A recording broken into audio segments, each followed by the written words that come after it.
Welcome to the Academy, where we discuss and seek long term athletic development. My name is Ben Wellenbach, and I am the dad of two girls, strength coach, and owner of Be Well Fitness. It is my desire to help educate and shift the way our current culture operates regarding long term athletic development. And about 8 years ago, I made a prank phone call to one of my best friends, Sean. After about 5 minutes of the call, I broke and we both started laughing hysterically. His mind immediately went to who can we get next? I had just seen his brother Adam was named Best Young Teacher in America by Golf Digest, and I said, how about I call him? Of course, the best young teacher in America didn't pick up because he was probably hard at work. So I was forced to leave a message on voicemail. And today is our makeup for the missed call. As I do with every guest on the podcast, I will pair each guest with a sneaker from the Nike Connect collection that best represents them. Now, I have known today's guest since we were in grade school and have followed his advancement in the golf world for years. In 2013, Nike introduced the first Tiger Woods golf shoe. A decade prior, all golf shoes looked the same: wingtip, one dimensional, classic, traditional. Tiger changed the game. He showed people that golfers were athletes. He enlisted Toby Hatfield, the brother of legendary Tinker Hatfield of the Jordan brand, and they created this golf shoe with the Nike Free technology and the essentials of golf performance. This shoe represented an advancement in the sport, which is exactly what Adam Kolloff has done and continues to do for the game of golf, and why I chose the TW13 in white and black that matches his logo. Adam, welcome to the podcast, and thank you very much for taking the time to share some lessons learned for long term athletic development. Ben, I really appreciate it. I'm really excited to be on your podcast.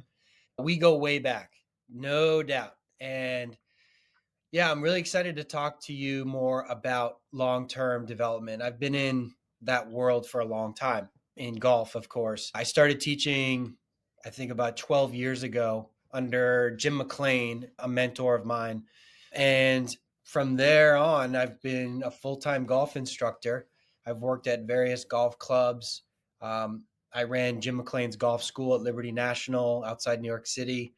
I moved up north, opened up Pure Drive Golf, which is an indoor training facility right outside Boston, in 2018. And I've been here since. So things are going really good. And I'm excited to talk more about long-term development. I think it's such a big topic. It's Yeah. something I'm really passionate about too. So let's kind of start in the beginning. You and I both grew up in the suburbs of Boston. For you, would you say that um, you played a plethora of sports? Did you focus in on one? What was childhood or youth like for you? Mhm. So I played a lot of different sports. My parents always pushed me and guided me into like introducing me into different sports. So I loved basketball, I loved baseball, soccer. Um, those were like core sports for me growing up. And I started playing golf when I was 12 years old, and I got hooked pretty quickly. The first summer that I started playing golf, I played every single day, literally, at this 9-hole course nearby. And I played by myself. I would play with some other kids there. I wasn't taking a lot of lessons. It was more just because it was fun and I really loved the game. And I was still playing other sports at the time. And I've played other sports all the way through high school. I played golf after high school. I played in college. So I think the other playing other sports really helps you stay well-rounded.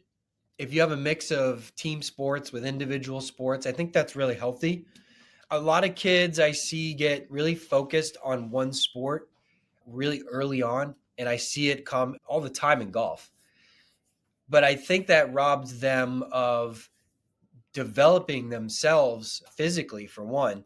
And so, in golf, it's an individual sport. There's many ways to play the game, but I think having a well-rounded sports background is so important and on many levels. So you started playing at 12. You were hooked at 12. That you didn't stop playing other sports though. So, you playing soccer and basketball and baseball, do you feel like it transferred to your golf game? I do. I think baseball played a big part. Hitting and throwing, those mechanics did help me develop a golf swing. Yeah. And I see that with baseball players that come to Pure Drive and take lessons with me. That type of player can create good power. They know how Yeah. to use their body really well and develop a good amount of speed, but they do lack control. So it can create some issues in their swing that I often help them with. And it's funny, they do have the same type of faults. People are different, but there's some core faults that baseball players have. But that gave me, I think, it gave me good hand-eye coordination. I developed the mechanics of a throwing motion, a hitting motion, and that was important. It really helped me become a good golfer pretty quickly. So it's so important to be well-rounded and play other sports. It's There's a leading organization in golf. It's called TPI. It stands for Titleist Performance Institute. And these guys do Yeah. so much research on long-term development and just helping people become athletes and then better golfers. One of their core principles is having kids do just a lot of different sports because it developmental wise, it's on many levels. It's really healthy and it does help them play better golf. So it's something I tell everybody. And I think it's just so important. Yeah, Greg Rose at TPI has done pretty incredible things, and he's an incredibly smart guy. Two, I absolutely believe that he is great at his craft as well. So Yeah, it, definitely. but on the same, let's say the flip side of the coin, when you started playing, I remember a summer where we were at the lake house and we were standing on the edge of the deck Up and to no you good. We were had probably up to no good. There might have been some shenanigans going on, but yeah, keep going. yeah, I'm sure there was, buddy, but you were standing like you were standing either on a mat or on like the a dirt pile, and you had just come back from some camp, I think in Florida, and you were calling out shots, and you were like, I'm going to cut this, I'm going to fade it. And your Yeah. brother, myself, I don't know if Griff was there, but we were just standing Probably. there and we were like, Yeah. this cat's like just like, Right. and it was, you know, it Yeah. was the face that you were making. It was this face of joy. Like, was that camp a turning point for you? I think it was a tournament that I played in Florida that I ended up winning as a Okay. 15-year-old. And it was like one of those tournaments where I didn't really know what I was getting myself into, and I got lucky, got off to a really good start, and I was, I think, 4 or 5 under after 9 holes, and I was like, "Oh wow, let's try to hold it together here." And I did, and I ended up getting into a playoff in the tournament. I won. It was Yeah. an incredible moment as a junior golfer, and I think I came back from that, and I was just, super high on confidence about my game, and that was funny. That's really a cool story, and it gave me a lot of joy. Golf does that for me. hitting a really good shot, having control of where the ball goes in golf, Yeah. it's really incredible. It's really and that's why I became a teacher. That's I Mm. enjoy myself, and then this I'm trying to share that with somebody else. So I did learn later on that I was going to be a better teacher when I just kept hitting roadblocks as a player. I I actually Mm. think I plateaued pretty young, not too long after when you saw me, I think, hitting those shots. So I got to a point where my game didn't really get a lot better. My skill was very high. I could compete with the best kids, but I'd have inconsistent days, and then I just didn't see the progress that I was hoping for. And I got to a point where I was trying to get better as a player. I've consumed all this knowledge to try to improve my game. And then that's like a double-edged sword, because if you're thinking too much when you're playing golf, that can get in your own way. Um, and I started helping people out on the side, and I thought, hey man, this is a really cool opportunity to take this more seriously. Um, so yeah, I became an instructor, and then it was just from there on. I stopped playing. I still play today. I still play competitively, but we're talking smaller PGA section events within New England. And my game's not as sharp because I'm teaching golf lessons. I'm running my facility. But when I play in these tournaments, I try to manage my expectations. That's a challenge. I still think I can play as good as I did when I was a kid, but it gives me that rush still. I find a lot of joy when I play well in a tournament. So I haven't given that up, and that's a big thing. Why I find that joy still in golf. It's a really tough game, but I like to get out and compete still, and it's a big reason I got into the game, the competition. Yeah. I think golf is a very unique sport in that it can be played from a young age all the way through your 80s, and you can be extremely competitive even at that age. I remember my grandfather at 85 still shooting his age 85 on the course. And Yeah, you amazing. can, I mean, you can be a recreational player, but you can also be a professional still as a senior. I think it's really it is a living definition of long-term athletic development, because the It is. whole point, It really is. yeah, I mean, Yeah. the whole point of what you're talking about is you're still having joy and finding joy at all these different stages of your life through the sport. Yeah, through this Um, sport. Yeah, absolutely. That really is motivating for me. It's getting a student who comes in who doesn't know the game very well, and then getting them involved and getting them better and seeing the joy they have. When I work with higher level amateurs and professionals, I think that's a lot of fun. I really do, because I can relate to them where they are with their game. I used to be at that level. But I would say getting a beginner golfer better and seeing the joy that they can get from the game now, it's really cool. There's some people right now that I can think of that, it's almost changed their life, because the game is so mm, fun. New people, you can network with new people. I'll give an example. This woman came to me. She never had played golf. She was in her mid 40s, I would say. But the company she was working for, they would send out their sales team to go network with different customers and host these tournaments, or network and just take them to nice golf courses and entertain them. She started playing golf because she said, I need to be there. I need to be networking with my clients. So she would come in and she would take a lot of golf lessons. She would do well. It was a slow improvement process, because anyone taking up the game later in life, it's always a little more challenging.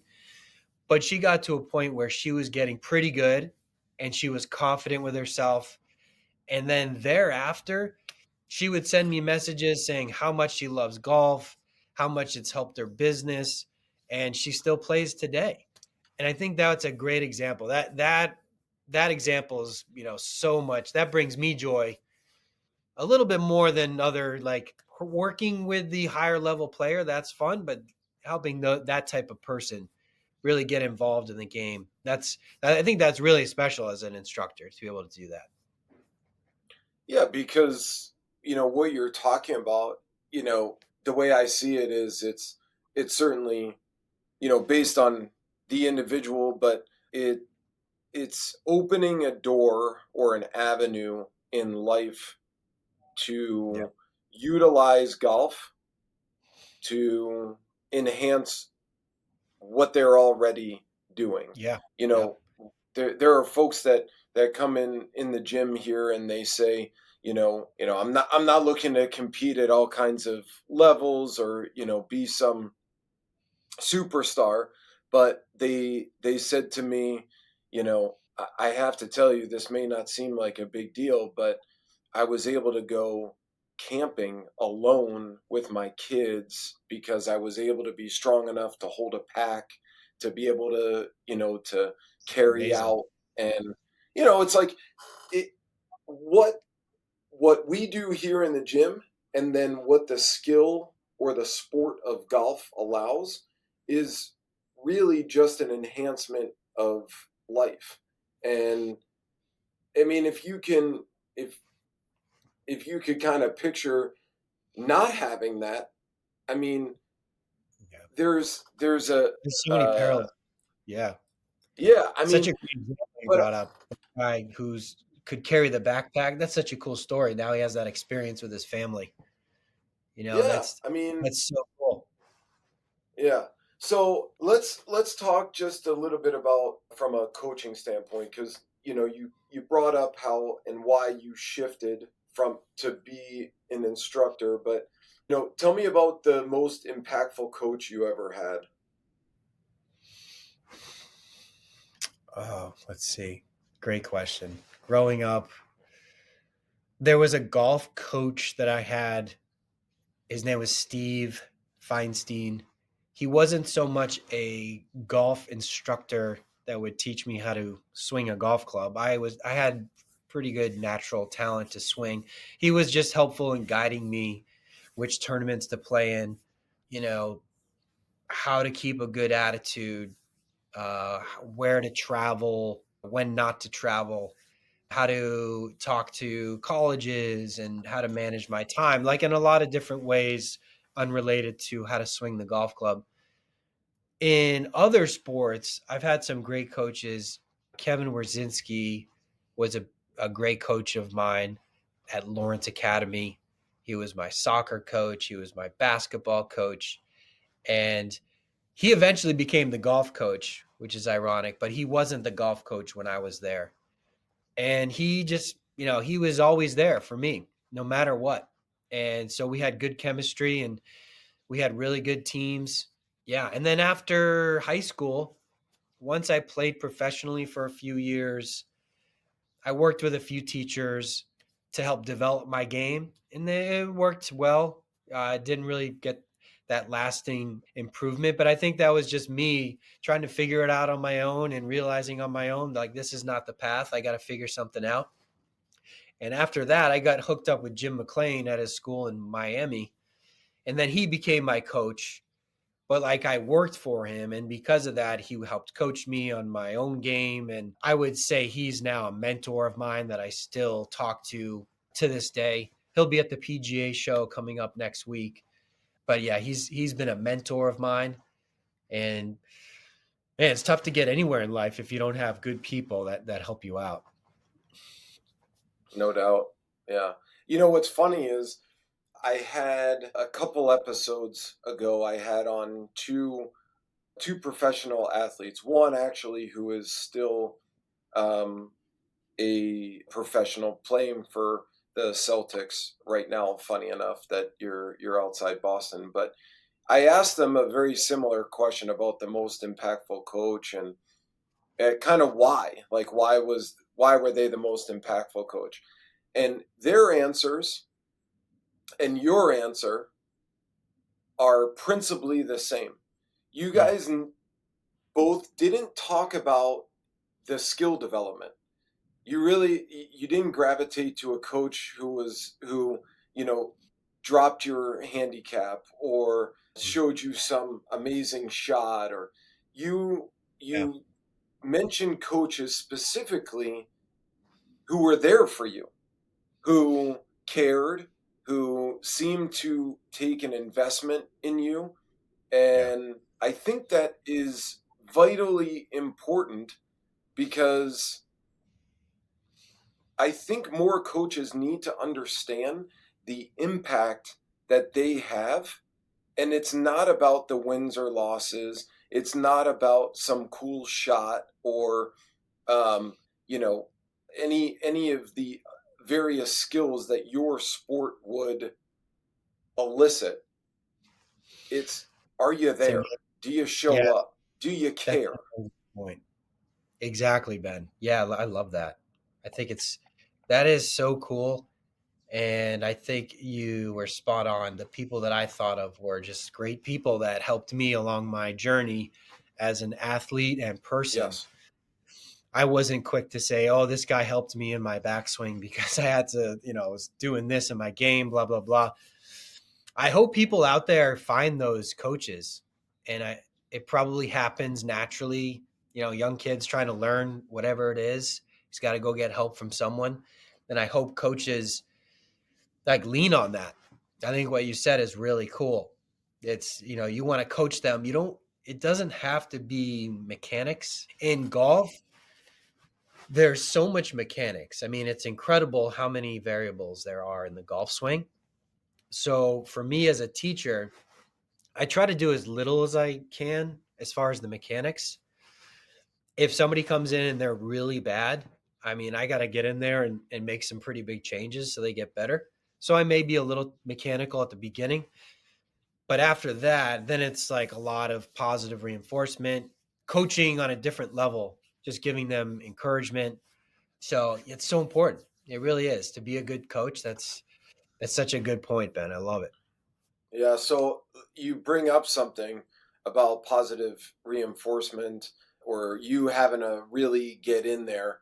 Golf, and I'm gonna say this without trying to hard at myself, but not only does it um, test your character, but it reveals your character.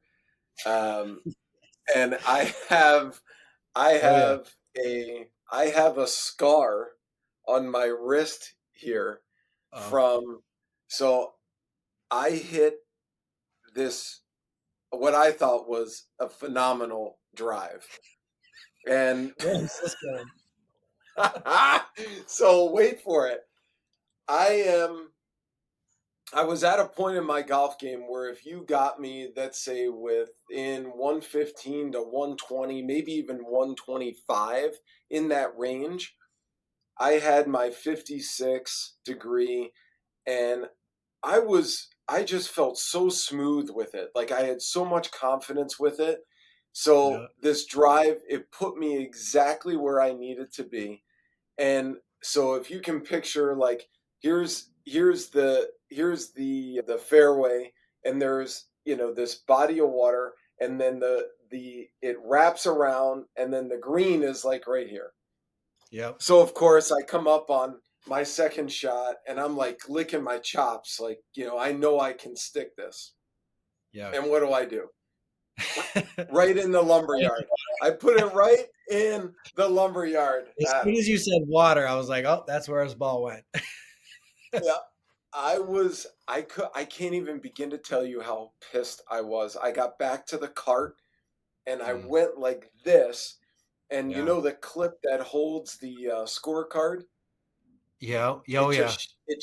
just shattered. And then I had, blood running down my arm. It was bad. But Oh, yeah. that being said, using myself as a terrible example, with it, that's a revealing character. How do you, as a coach, how do you navigate with people who have the challenges, and Yeah.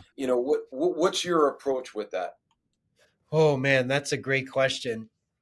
First of all, the game is incredible in that way. It reveals the character. You could go through high and low emotions within a few holes. You could be on top of the world and then you're down in the dumps sulking because you bladed. So you probably experienced that on that hole. You bomb a drive down the middle. Life is good. You're smiling, getting to your ball, and then you blade it in the water or you shank it, whatever. And it's so disappointing. It's very frustrating. So, how do you deal with that as a coach? The best thing that I can do is help them understand how difficult the game is, first of all. So, I help them manage their expectations. It's different for every person. Sometimes I have to be more like young kids, for example, kids who are 15, 16 years old. If they have a bad tournament, it's like their whole life, everything is, they're very sad, they get angry, so they get these emotions that take over their life, and it's not healthy. Then there's people who stay very positive and they love the game, they have fun playing the game.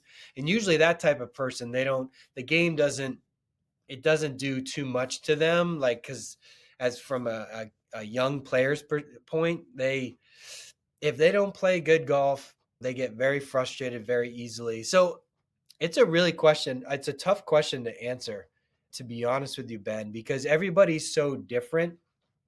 I do say during lessons, if you can be patient, if you can have fun, and you can have still keep some humor in golf, it will help you. It will really help you. So on that shot that you hit into the water, in hindsight, you could have been like just laughing and thinking, "Oh, this is the game of golf. This is what can happen."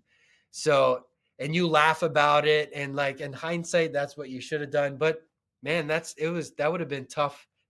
That's tough to control how you reacted because you were mad. You were really mad. So the best thing you can do is just have good expectations, know that golf is challenging, and don't attach too much importance to a score. That's a difficult thing, especially for a young kid who's competing.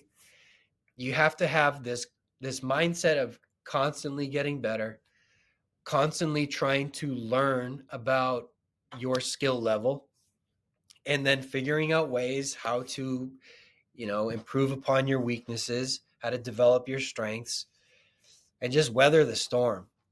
Weather the storm. It's a really it's but it's fun on many levels, and then that's, we can't master it, and that's part of why we love it. Well, it's a love hate, man. I'll tell you Yeah. that. But I think your point of, managing expectations is incredibly important because, like, right now, I don't know. I mean, I would like to play more myself, but I also know where my kids are in life and where, like, the gym is. For me to go out for 4.5 hours Yeah. can be a challenge. So, if I get a couple rounds a summer, that's pretty good. But, my expectation is going back to when I was, you know, I could shoot low 80s in my Right. sleep, and that's just not, Right. it's not realistic. But, It's um, not realistic, and you can't you have to practice enough to be able to, this may sound weird, like if you're going to be mad after a bad shot, well, you can only be mad if you put in the practice and the practice didn't work and you hit a bad shot. If you didn't practice, like you, for example, you hadn't played golf, maybe played 2 or 3 times a year, and you blade one into the water, you can't get mad. You can't get mad because you hadn't practiced. So, yeah, yeah, that's important. That's a mindset, and you got to appreciate that. How practice is so important. If you're not performing at the level, you got to consider: Am I practicing? Am I practicing the right way? And if you don't perform and you've been working your butt off, okay, yeah, get mad, figure out what's going on. But yeah, you got to have good expectations. In your case, you're not playing a lot of golf. So you got to go out there and just try to have fun. Yeah. All right, so let's talk about practice for a second. I feel like, Allen Iverson. Talking about practice. Yeah. So, Yeah. talking about practice, I have some young golfers that train here. And you were talking about in the very beginning, you just had a joy for it. You just went out and you practiced. You were hitting balls. You were so um I don't know, let's say, do you remember, I don't know if you were at Lawrence. Do you remember Mr. Spatola? Yeah. I don't think he was there when I got to Lawrence. Okay. I think he was the coach for a while, and then I don't know if I thought he left Lawrence, but I know the name. He did. I mean, and he would have been the basketball coach, but Kevin took over. But that being said, I was talking to him on a previous podcast episode, and he brought up this topic of nature versus nurture. And, you know, do you just have natural talent, or are you really working at this? And um, I brought up, multiple case scenarios of people who are pros, people who are, not pros, but their practice schedule. So I would love for you to maybe speak to what the expectation is if you expect yourself to play at a Division 1 level, what the expectation of practice would be if you wanted to play at a professional level, because I think there's a major disconnect with people these days that,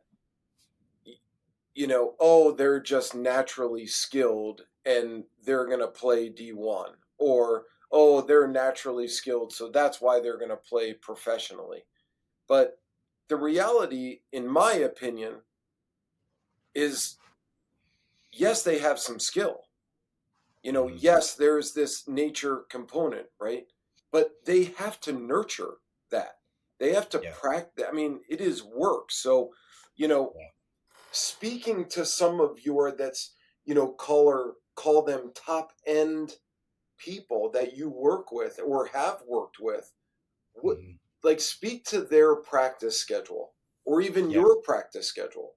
Well, when I would practice as a player, I would practice quite a bit, and I wasn't focused too much on. Well, I didn't focus on all aspects of my game, which I should have.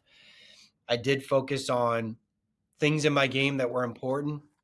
So my practice was there. The amount of practice was there. I don't think the quality was where it was. I didn't have a lot of great. There were opportunities for me to go seek different types of coaching and go to different camps and do this and that. But I chose not to do that. And I thought I have high expectations on myself. And looking back on it, I probably shouldn't have had those high expectations because I really there's things that I missed out on. But coming back to your point, it's so true that you have to put in the time no matter what. If you have talent or no talent, everyone has some level of talent, but you have to put in the time and you have to practice it. It is more important than what you're born with. So let's say you're a kid who is athletic, you're tall, you've played sports growing up, and that athleticism is helping you jump right into the golf scene, and you're playing really well as a junior. You have to keep going. That guy has to continue to practice, and he might have to really dial in and practice even at a higher level to maintain his game. For that guy, he may lose the fire to developing his game, because when you develop so quickly, you start to kind of drink the Kool-Aid yourself a little bit. You think you're really good, and you may think to yourself, oh, I don't need to practice, I have this natural ability. Well, guess what? There's kids that are grinding who are not as talented as that kid, and eventually their game may peak later. And I see this with some students that I work with. there's a couple kids in particular. They picked up the game later.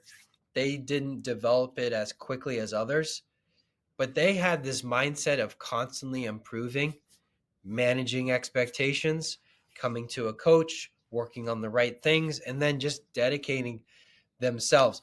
And the motivation came from themselves. That's a whole nother conversation.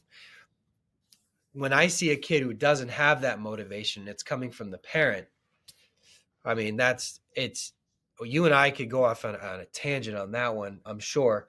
But the point is, the kids that get into the game, if they are focused on development, getting better, seeking out coaching, and they are consistent with how they practice, they're going to catch up to that talented kid who's picked up golf and he became a good golfer right away. And in fact, those kids who really grinded, they actually might end up being better off. Maybe they get to play at a mid-tier D1, maybe not the top tier D1, but you know what? Maybe they continue to grind in college, and because they've developed this discipline of practicing, maybe they get the breakthrough and then they start playing professionally.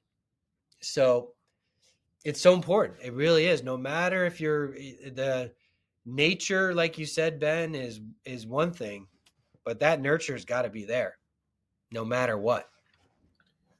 Yeah, I mean, the this also sounds all too familiar with the whole question that I had about the most impactful coach, because yes, as a coach, you have to have some skill. The coaches that you mentioned, they have some skill in the sport that they're playing. But really, what was nurtured was, their level of care and investment, and that's exactly what, at least what you're saying, separates the kids that go to a Division 1 level, the kids that then actually go beyond and potentially play professionally, is that there is a level of care beyond the skill. So Yeah. Yeah, there's a famous Netflix documentary. It's called The Short Game. I recommend anyone out there who loves the game of golf, who has a junior golfer that's interested in playing the game. The documentary did is it highlighted, I think it was 8, 10 kids about 10 years ago, and they would follow these kids on their journey through junior golf. They would document where they would travel to, how they would play, and then you would see the parent child dynamic. And it's really eye opening how some kids and their parents it was very intense at times, and the parents would be very hard on their kid. You'd also see the different type of style of parenting. Going back to, if you look now where these kids are, there's a lot of kids that didn't pan out and didn't play in college. They gave up the game early on. And then there's some kids that did really well and they continued to develop their game. And they would probably had some great coaching that helped nurture this development, this desire.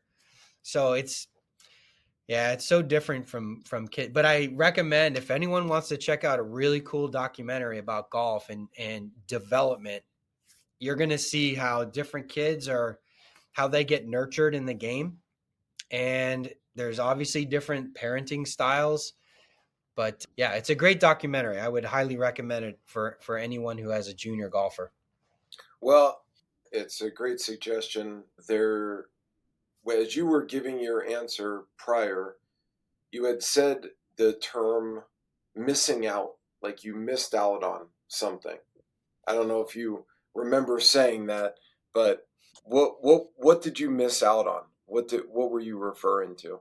Oh, you mean when I was talking about developing my Yeah. game? I think I might have mentioned that I missed out.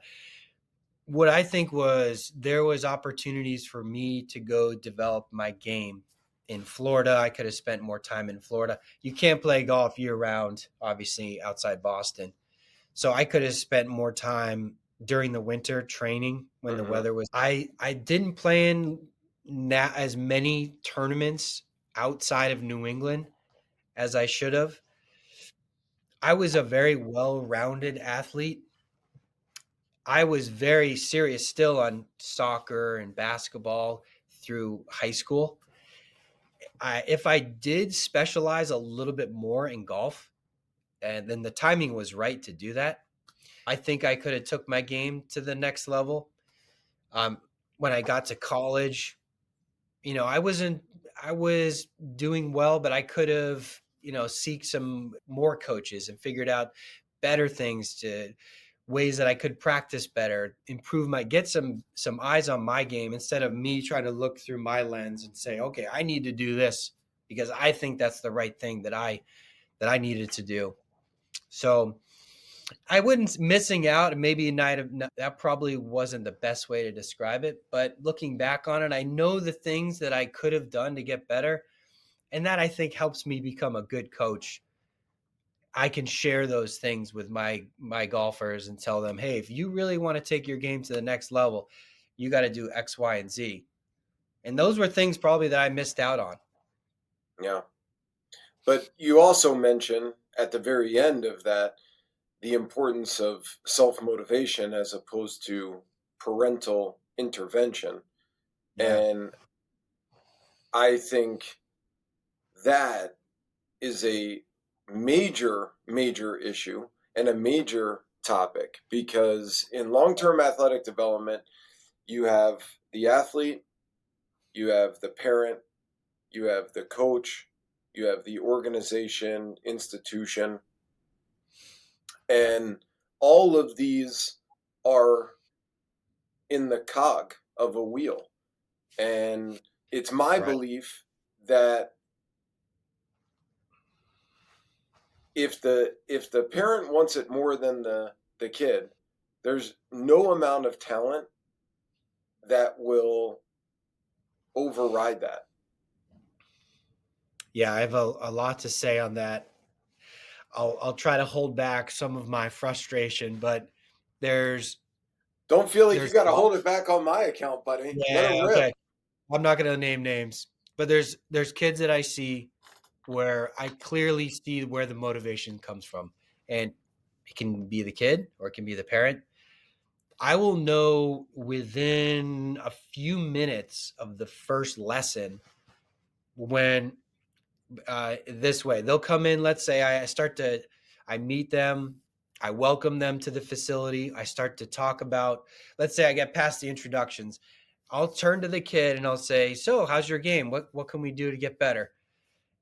If the kid starts talking right away about their game and we start to have a conversation, I know this kid's here because they want to and they want to improve. I've seen cases where the kid freezes and he doesn't know what to say, and then they look right to their parent, and then the parent starts talking about their game. And now that's a mini red flag. I know that during lessons, maybe now I'm going to have to be communicating with the parent because the child may not know how to communicate really well if they're young, and but maybe if they're even 15, 16, 17 years old.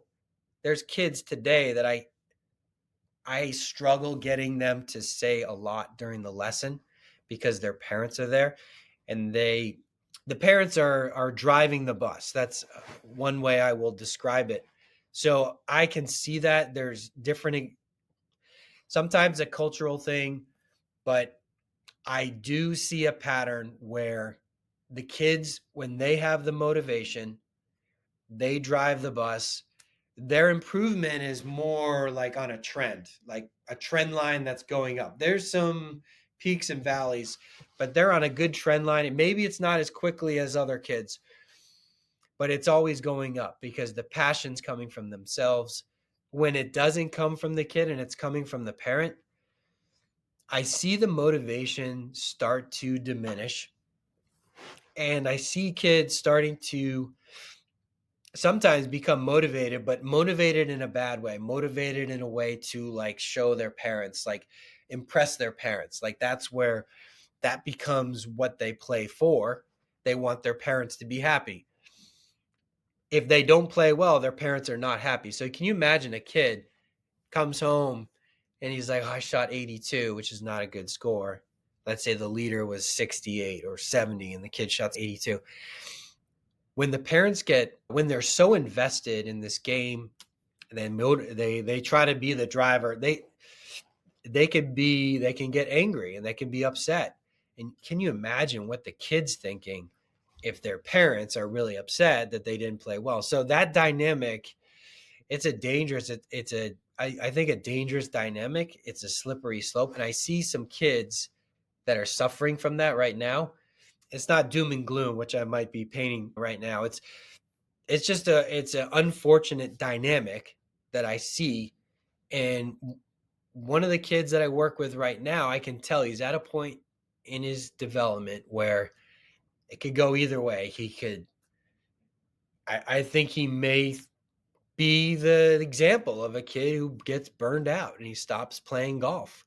And he once was a prodigy at like 8 years old. Uh-huh. Now he's 16 years old. So the motivation's got to come from the kid. It really does. If it doesn't, it doesn't really work out. So you are now a parent yourself. So how are you navigating your own kids, and what would you model as a parent for your own kid? Because look, I've never met James, but I've seen that kid swing a club, and he can get after it. Yeah. And you know, so what you know, put yourself in the parent shoes now. Yep. Yeah. That's a great question. I know we are going with this, and I do have a great perspective. And parents come to me a lot, and they ask me, based on what I see, what are some good tips. My son is only 7 years old, so it's hard to speak to it as a father. James did play in a couple tournaments, and I did caddy for him. Unfortunately, we were played with a group, and when you're 6 years old and you play in tournaments, there's only 4 kids that are 6 years old that play on this tour in Greater Boston. So we were playing with these same kids for every tournament. Unfortunately, there was a few parents, one in particular, that made the game that scared James away from competition. The father was very engaged in his son. He would be very angry at his son after a bad shot, very happy at his son when he would hit a good shot. So it was like a roller coaster of emotions, and at times it was so serious. And this kid's 6 years old, so James is seeing this, and James loses a little interest because of this. And I tried to respect that as much as I can. As a golf teacher, it's hard because I know a lot about the game. I want my son to play golf. I really want him to enjoy the game like I get enjoyment from the game. So, yeah, it's hard to like the recipe for being a good parent that can help nurture their child through junior golf. It's so different parent to parent. But if you can just be a great supporter of them and their ability to play the game and get better at the game, you're not driving the bus. You're like along for the ride. And a little bit of pushing, I find, is a good thing. There are some parents where they're just like hands off, like, okay, if he likes it, great. If he doesn't like it, okay. I just wanted to try golf and see what happens. I think that parent should be a little more hands on and tell them, okay, you're going to play golf this summer. You're going to do this camp. We'll get you some lessons before the camp, see how it goes. If the kid doesn't do well, the parent could say, hey, let's try again.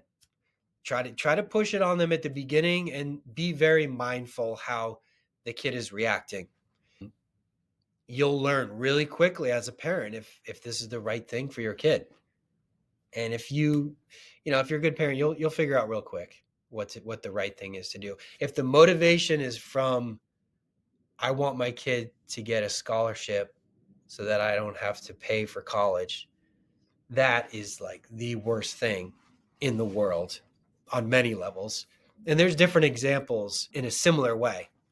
But yeah, yeah, it's different for everyone. I think it's okay to be a little pushy at the beginning. You're a supporter and you're along for the ride. Man, that's great stuff because, I think it's very easy to be on one end of the spectrum or the other. And really, I think what an athlete, a parent, a coach, organization needs to know is that it's always a sliding scale.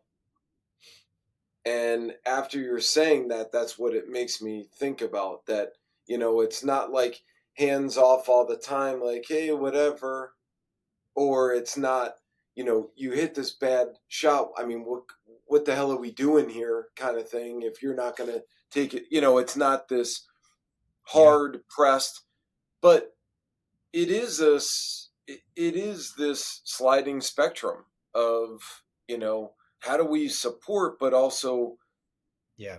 goes back to what you said at the very beginning about creating and managing expectations. um so Yeah. yeah, I mean, I think that A is balance. Yeah. It's a yeah. balance. Yeah. It's so hard. It's so hard to find that as a parent. There's an art to it, maybe science, but I think it's more art than science. And you gotta just really listen to your kid, pay attention to those signals. If this is a good thing for them, make sure the motivation's coming from the kid. If it's Yeah. not, man, that's a slippery slope. It usually the what it can do to a junior golfer, I see, is they can get really good really quickly if Mm. the parent is pushing them. But then they can plateau really quickly. And then there's this, maybe a bad dynamic that starts to grow between the child and the parent.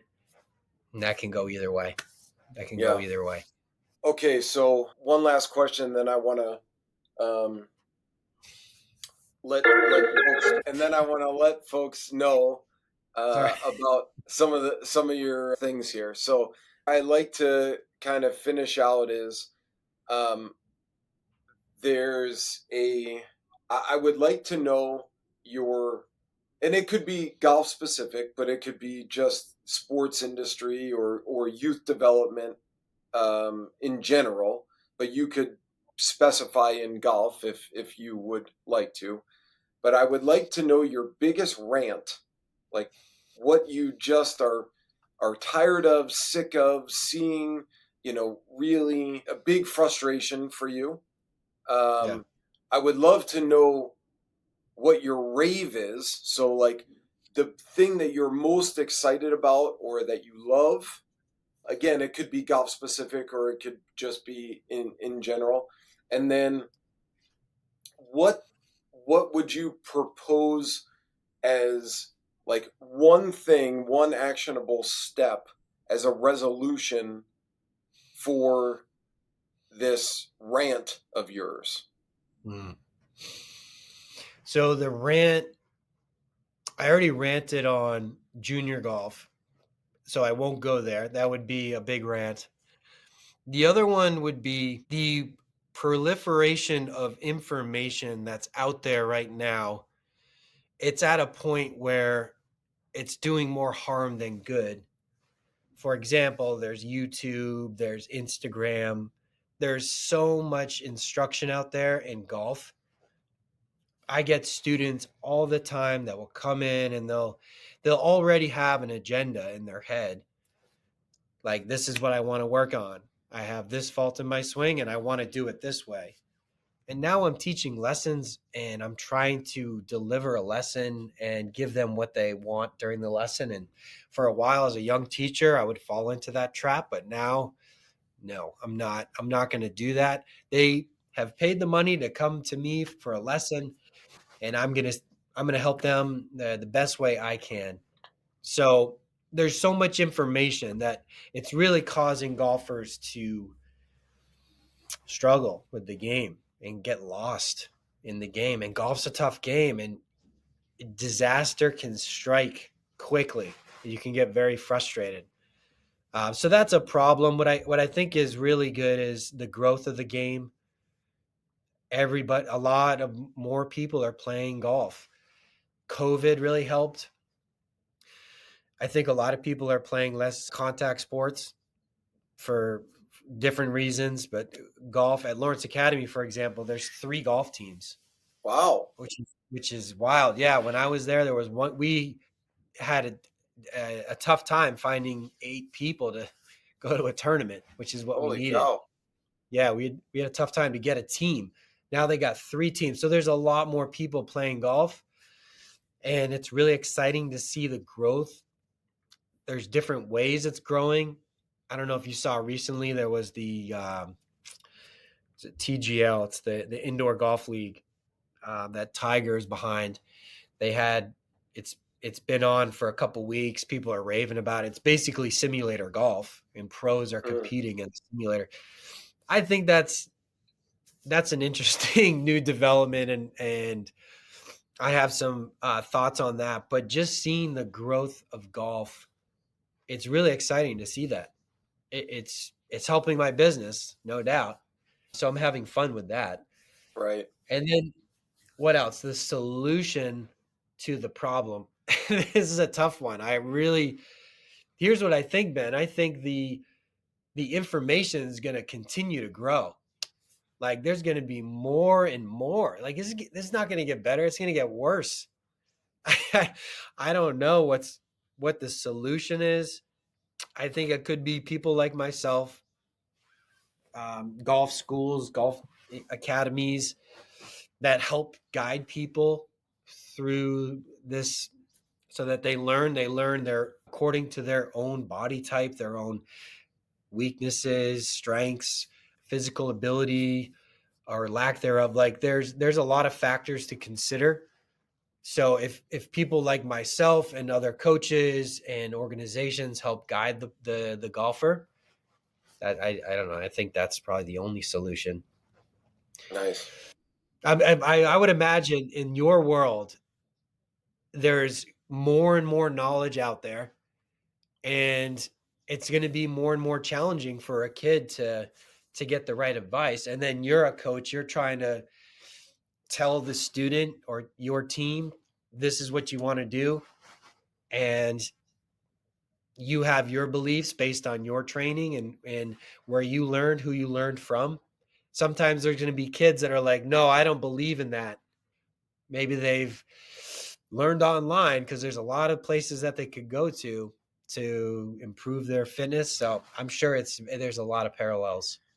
Well, without a doubt, there's a lot of parallels in what we have started doing over the last handful of years is try to improve our screening process and our level of communication in the very beginning so that, just like you said, the expectations are such that, they know what they're getting and we know what we're servicing Yeah. because as coaches, we're in the service industry and, you know, Yeah. how can we best be of service, but we also have our own principles, we also have our own guiding rules for how we see Absolutely. it. So That's really, yeah. yeah. Yeah. I'm going to start um screening my students. yeah, I mean, I Way I do. In a way I do. But as a yeah, business, you're trying to balance. I want the business is dependent on customers, obviously. sure.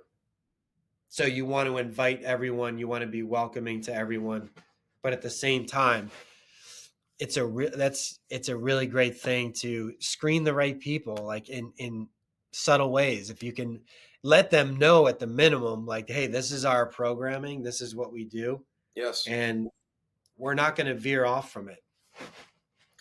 Yeah, So I mean, I think honestly it becomes a much more healthy and winning situation for the parties involved because if they're if they are looking for a certain approach, but that's not your approach, or it's not my approach, or how we would go about, doing things. You know, yes, we have to run a business. Yes, our business depends on paying customers. Yes, all of that, right? But if they come in and we're like, yes, you're a paying customer, and we're just willing to take you because you're a paying customer, and we're not delivering what their expectations are, well, then they become an unhappy customer, and then they're more apt to talk poorly about what we do Yeah. as coaches. So I think clear communication in the beginning is vital. So um, that being said, I want to make sure folks know that your passion for development is not just in the person. You are off to the PGA show, and you are developing things for the greater good of all golf. And you have helped create things like the TrackMan technology, the Pure Plane Pro. That's a mouthful right there. Say that 5 times fast. And by the way, that Pure Plane Pro, that reminds me of in your family room, that netting that you had set up, Right. right? Right. That golf net we had.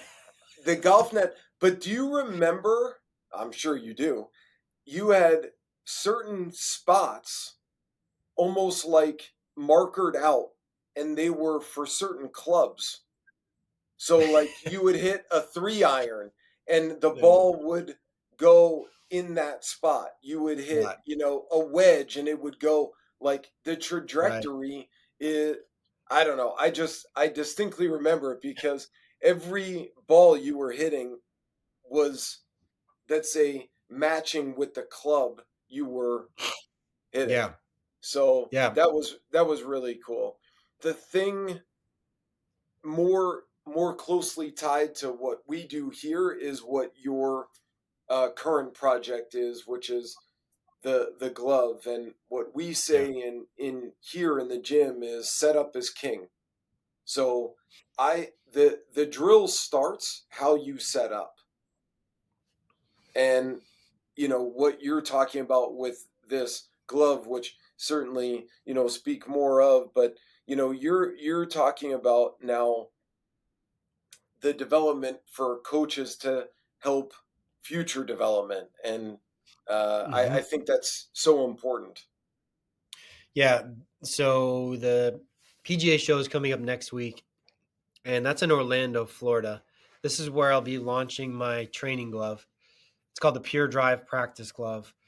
And basically, what it does is it positions the club in your hands with straps, and it locks in that position. So there's probably, I mean, there's some gloves that you can wear in weightlifting, right? And that straps the bar to your hand. It's pretty much the same idea, but with a golf glove, and it's a positioning a golf grip in your hands. It locks in the placement. It also prevents the twisting. And for someone who's learning the game of golf, having a good grip is so important. Even if you're an amateur or a professional, this grip, the glove, there's many benefits, and it can really Right. help anyone. For example, if it's a good amateur and they are working on their game, they're frustrated with their game, they want to take it to the next level, the glove could be a really good reset button for this person. Because if you're, like you said, if you're not in a good setup, you might be making Right. mistakes that you would think that it's related to something in your form, but maybe it's something in setup. So in golf, the setup is so important, especially the grip. And I think just over years of teaching and learning how important the setup is, um, I just started to come up with thoughts on how can I make a golf glove that teaches somebody how to hold the club correctly. And I thought this is a great opportunity. I've come out with other training aids. Pure Plane Pro is one of them, which is a device that holds an alignment stick and can adjust the alignment stick at different angles so you can try different drills. It uses the weight of a golf club to anchor it to the ground. And then the device itself is very small, compact. You can travel anywhere with it. But the practice glove is, in my opinion, it's going to be a game changer for teachers to help their students learn how to grip the club, for beginners looking to learn the game, amateurs who are trying to get better, even pros. They might want to practice with the glove, because what I've found, when you hold the club and you have the glove on, you no longer have to think about your grip. It does help you build some trust in the grip so that you can more easily focus on other aspects in the swing. And so I've gotten a lot of feedback like that from people who have tried the glove. But I'm excited. I'm excited about the PGA show. I think this glove is going to be a big hit. You can find out more about the glove on our website, puredriveproducts.com. You'll see the glove, you'll see Pure Plane Pro coming out with a couple other cool things. But right now it's all about the glove. Yeah. And I'll be at PGA show. And if you can follow me on Instagram, Yep. Kolloff, Akolloff. Everyone gets that wrong, so just to spell it out. I'll be posting a lot about the glove, and yeah, follow along. It's going to be really fun. Yeah. I think, if you're not following Adam currently, and you are a golfer, or a golfer, or you are the parent of a golfer or a coach of a golf team, I think some of the video, not some, the videos that are produced on his social media are easily implementable. Is that a word? Implementable? We're Yeah, going with it. We're I'm going going with with it. it in in multiple settings. So I think they are from common things that folks struggle with, but I think that it's well worth the information. So uh, I thank you, fella, for your time, and I'm glad that the prank phone call has led to this. I guess I should I thank my brother? Is No, it well, we can no? we can Probably thank not. him Not in thank our you. own special way. It's a pleasure to be on your show. This was a lot of fun, just Um, chatting about these different topics. Long term development is a big passion of mine, obviously, in the golf world as a teacher. yeah, So this has been a yeah. lot of fun. Well, I appreciate it, and I appreciate you sharing some stories and some knowledge. I wish you the best at the PGA show, and we'll be in touch real soon because hopefully I'll be out there this summer. Let's go. All right, I man. love to hear that. Thanks very much, Ben. I appreciate it again. You got it, buddy. All right.